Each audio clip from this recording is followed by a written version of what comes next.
जब भी हम इकोनॉमिक्स शब्द सुनते हैं तो दिमाग में क्या आता है? शेयर बाजार, पैसा, बड़ी बड़ी कंपनियां, है ना? लेकिन क्या हो अगर मैं कहूं कि ये सब तो बस कहानी का एक छोटा सा हिस्सा है? क्या हो अगर अर्थशास्त्र का असली मतलब हमारी सुबह की पहली कप कॉफी से लेकर हमारे करियर के सबसे बड़े फैसलों तक में छिपा हो? तो चलिए सीधे इसी सवाल की जड़ तक चलते हैं। क्या इकोनॉमिक्स सच में सिर्फ पैसे, व्यापार और बाजारों के बारे में है? आज हम इसी आम धारणा को तोड़ेंगे और अर्थशास्त्र के असली मतलब को समझने के लिए एक दिलचस्प सफर पर निकलेंगे। ये जानकर शायद थोड़ी हैरानी हो कि अर्थशास्त्र की कोई एक पक्की परिभाषा है ही नहीं। जी हाँ, समय के साथ ये विचार कई बार बदला है। इसे हम 5 बड़ी कैटेगरीज में बांट सकते हैं। कभी इसका फोकस धन पर था, फिर कल्याण पर और फिर दुर्लभता पर। ये दिखाता है कि ये विषय कितना जिंदा और बदलता हुआ है। तो तैयार हो जाइए, चलिए जरा समय में पीछे चलते हैं और इन महान विचारकों के बीच हुई बहस को सुनते हैं। हम देखेंगे कि कैसे एक के बाद एक आइडिया ने इकोनॉमिक्स को वो शक्ल दी जिसे हम आज जानते हैं।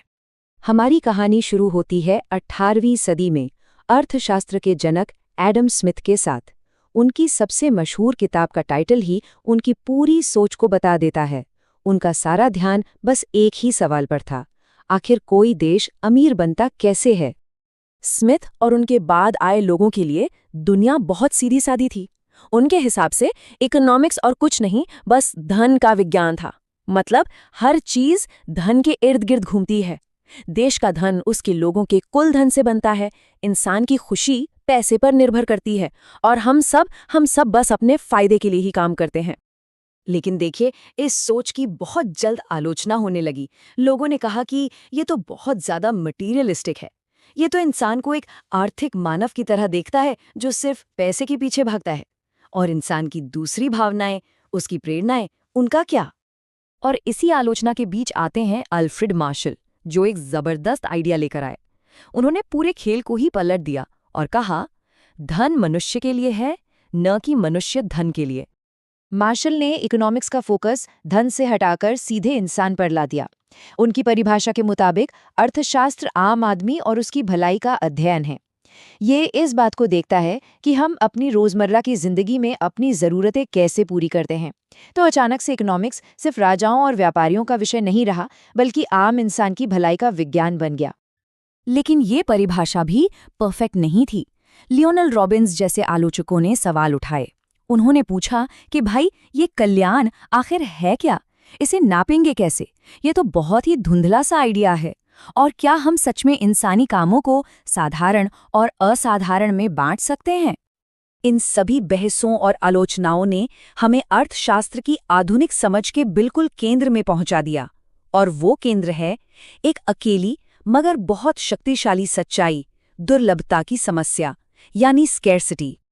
1932 में लियोनेल रॉबिन्स ने वो परिभाषा दी जो आज भी इकोनॉमिक्स की नींव मानी जाती है।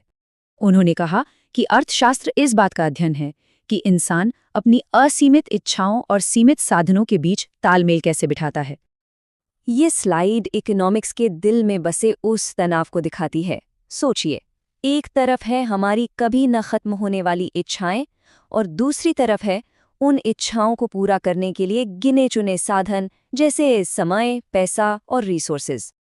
और यही संघर्ष, यही तनाव हमें चुनाव करने पर मजबूर करता है। और यहीं पर असली बात सामने आती है। अर्थशास्त्र असल में धन या कल्याण से कहीं ज्यादा चुनाव का विज्ञान है। और जब भी हम कोई चुनाव करते हैं तो हमें एक कीमत चुकानी पड़ती है। इसे कहते हैं अवसर लागत या अपॉर्चुनिटी कॉस्ट। ये उस दूसरे सबसे अच्छे विकल्प की कीमत है जिसे हमने उस चुनाव को करने के लिए जाने दिया। जैसे कोई अगर इस वक्त ये विश्लेषण देख रहा है तो शायद वो कोई फिल्म नहीं देख पा रहा, तो वो फिल्म उसकी अवसर लागत है। तो सवाल ये है कि अर्थशास्त्री इन मुश्किल चुनावों, इस दुर्लभता और अवसर लागत को समझते कैसे हैं? इसके लिए वो एक बहुत ही पावरफुल टूल का इस्तेमाल करते हैं। इसकी शुरुआत होती है एक टेबल से, जिसे कहते हैं उत्पादन संभावना अनुसूची। इसे किसी भी अर्थव्यवस्था की क्षमताओं का एक खाका समझिए।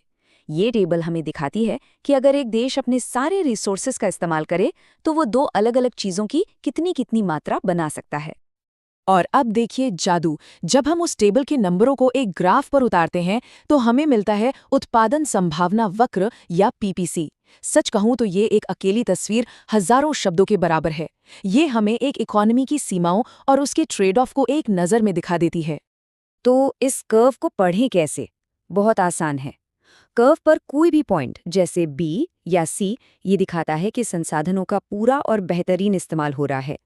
कर्व के अंदर कोई पॉइंट जैसे एफ का मतलब है कि रिसोर्सेज बर्बाद हो रहे हैं, शायद बेरोजगारी है। और कर्व के बाहर का कोई भी पॉइंट, वो फिलहाल के लिए नामुमकिन है। लेकिन क्या ये सीमाएं हमेशा के लिए हैं? बिल्कुल नहीं। जब किसी देश को ज्यादा संसाधन मिलते हैं या कोई नई बेहतर टेक्नोलॉजी आती है तो ये पूरा का पूरा कर्व बाहर की ओर खिसक जाता है। और जानते हैं ये क्या है? यही तो आर्थिक विकास है। जो कल नामुमकिन था वो आज मुमकिन हो गया। ठीक है, तो इन सभी परिभाषाओं और ग्राफ का मतलब क्या निकलता है? आखिर इसका हमारी रोजमर्रा की जिंदगी से क्या लेना देना है? तो इस पूरी चर्चा से जो बातें हमें याद रखनी है वो ये हैं। अर्थशास्त्र सिर्फ पैसे के बारे में नहीं, ये चुनाव के बारे में है। इसकी जड़ में है दुर्लभता की समस्या। हर चुनाव की एक कीमत होती है जिसे अवसर लागत कहते हैं, और पीपीसी जैसे मॉडल हमें इन मुश्किल ट्रेड ऑफ्स को समझने में मदद करते हैं, चाहे वो एक देश के लिए हो या हमारी अपनी जिंदगी के लिए। तो मैं आपको इसी एक सवाल के साथ छोड़ जाता हूँ। दुर्लभता हम सभी को चुनाव करने पर मजबूर करती है। तो अगला समझौता क्या होगा? हम सब अपने समय, अपने पैसे या अपने ध्यान का अगला सीमित हिस्सा कहाँ लगाएंगे? यही सवाल, यही असली अर्थशास्त्र है।